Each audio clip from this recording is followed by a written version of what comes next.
The Jewish calendar finds us at a grim season. The 3 weeks between the 17th of Tammuz, when the Babylonians breached the walls of ancient Jerusalem, and the 9th of Av, when the first temple was destroyed. Tisha B'Av, which we will observe as Shabbat comes to an end. This Shabbat preceding Tisha B'Av is known as Shabbat Chazon, the Shabbat of vision, when we read a Haftarah in which the prophet Isaiah castigates the people and foretells the destruction of the temple. Here are some highlights. Ah, sinful nation, people weighed down by iniquity, brood of evildoers, destructive children who have forsaken Adonai, despised the Holy One of Israel, estranged themselves from God. Your land is desolate, your cities burnt down. Strangers consume your land before your eyes. It is desolation like Sodom overthrown.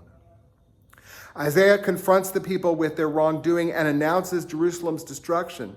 God will no longer tolerate a nation that is scrupulous with the formalities of temple worship while mistreating marginalized people in its midst. The prophet urges, cease to do evil, learn to do good. Seek justice, relieve the oppressed, uphold the orphan's rights, take up the widow's cause.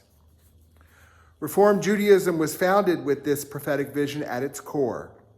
The mission of Israel, that is, of the Jewish people, was defined by our American Reform founders as an obligation to be a light to the nations, modeling and calling for a just and equitable society. Demand for justice begins by calling out injustice, perhaps even in the tradition of Isaiah suggesting that destruction will be upon us if we do not correct society's evils. That, after all, is the purpose of this Shabbat Chazon. But we do not need a prophet to come to us on Shabbat Chazon to tell us of the perils that face our Jewish state if it continues to fight a just war unjustly, increasingly committing not genocide as its sharpest critics charge, but ethnic cleansing in Gaza, which is more than bad enough. We do not need a prophet to come to us on Shabbat Chazon to warn us that pursuit of endless war in Gaza poses ongoing immediate threat to the lives of Israeli hostages stolen into captivity by monstrous Hamas terrorists. We do not need a prophet to come to us on Shabbat Chazon to alert us of the danger to our planet of an environmental protection agency that has become a fossil fuel protection agency. We do not need a prophet to come to us on Shabbat Chazon to warn us of the dangers to America's soul if our nation continues to strip immigrants of legal status so that they may be deported as illegal aliens, meanwhile incarcerating them in increasingly inhumane detention camps. We do not need a prophet to come to us on Shabbat Chazon to caution us of the global death toll resulting from the choice of the wealthiest nation on earth to take food and medicine away from the poorest people on the planet in order to reallocate resources to the wealthiest Americans. We do not need a prophet to come to us on Shabbat Chazon to inform us that Americans will die, particularly among the rural poor, if our nation continues to divert billions from health care to those with billions to spare. And we do not need a prophet to come to us on Shabbat Chazon to emphasize the risk of suicide among gay, lesbian, and especially transgender and non-binary youth in a nation that increasingly erases their existence and withholds critically needed health care. No, we know all these things.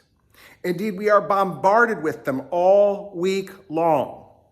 We come here to temple for a Shabbat respite from all that is wrong in the world, seeking to find a Sukkot Shalom, a shelter of peace from the storm of all the evil, the injustice, and the fear that batters us all week.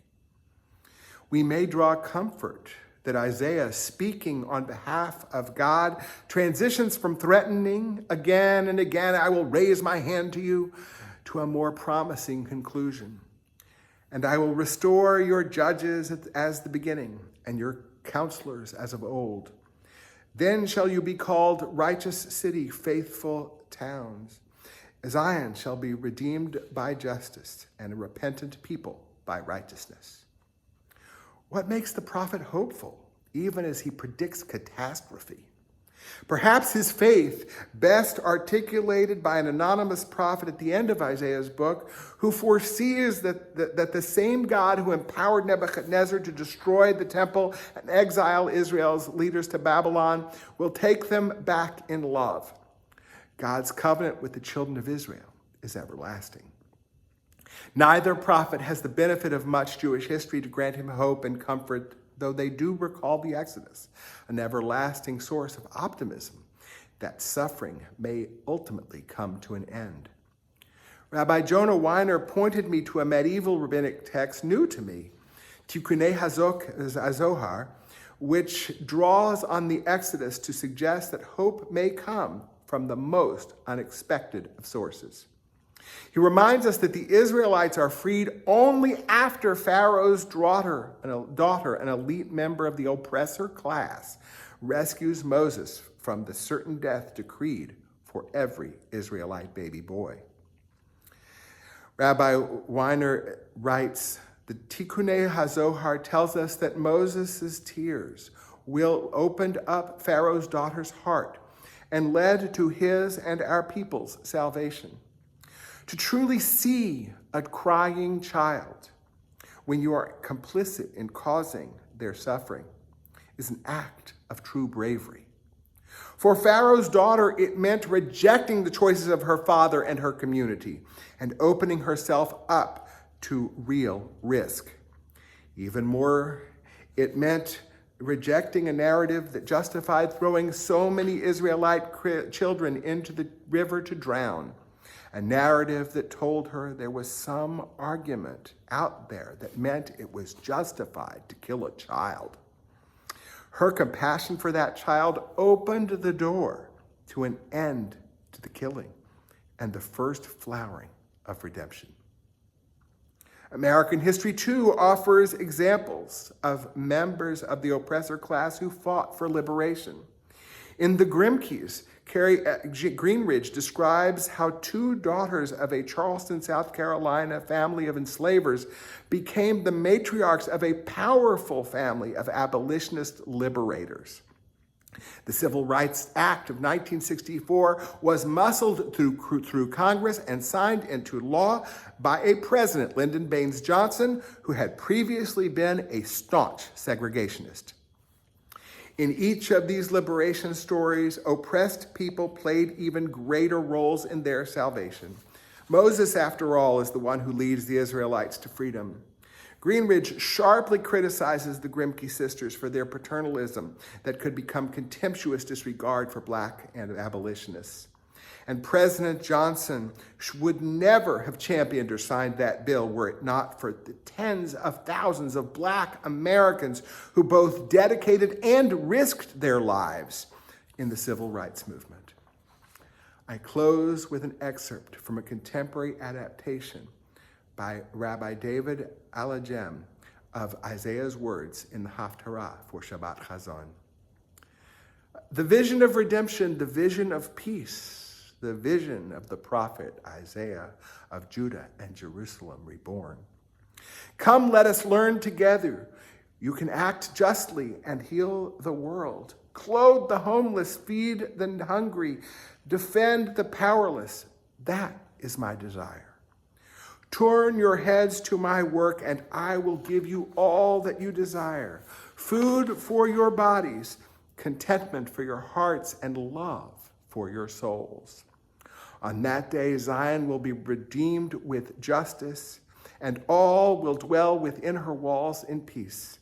Jerusalem will again be my holy city, and war and destruction will never come again. Amen.